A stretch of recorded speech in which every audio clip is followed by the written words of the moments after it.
মা জানো, এইবারে ভাবছিলাম পুজোতে আর জামা টামা কিনবো না। ঠিক বলেছিস, এই না হলে আমার নেই। তাহলে দুজনে টাকা জমিয়ে একখানা নয় আলমারি কিনে নেবো। দেখ না, এদিক সেদিক জামা কাপড় পরে ঘোর হয়ে আছে, দেখ ভালো লাগে না। আরে না গো, আমি ভাবছিলাম পুজোয় টাকাটা জমিয়ে আমার চুলটা স্ট্রেট করে নেবো। একদম নয়, কি করো স্ট্রেট করবে, মেয়েরে না পিঠের চামড়া ছাল চামড়া তুলে দেবো জানিস, কেটে আর ন্যাড়া করে দেবো, তবু আমি স্ট্রেট করাবো না। মাথায় অমন সুন্দর ঢেউ খেলানো চুল, তুমি দেখো আমার চুলটা কেমন ঢেউ খেলানো। আমি চাই আমার চুলটা পুরো স্ট্রেট।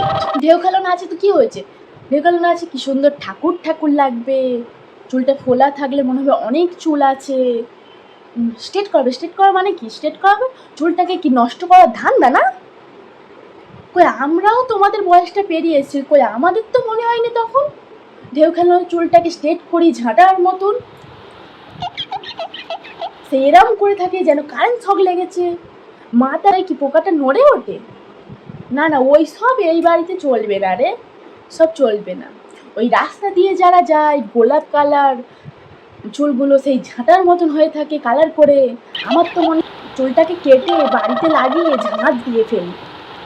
সব হবে না, চুলটা কি সুন্দর আমার, তুই আমার মেয়ে হয়ে চুলটা স্ট্রেট করবে? আমার চুল দেখে পাড়ার সবাই বলতো দেখ চুল হাঁটুর নিচে পর্যন্ত, কত সুন্দর চুলটা। কত আয় আয় চুলটা ভালো করে তেল মাখিয়ে দিই।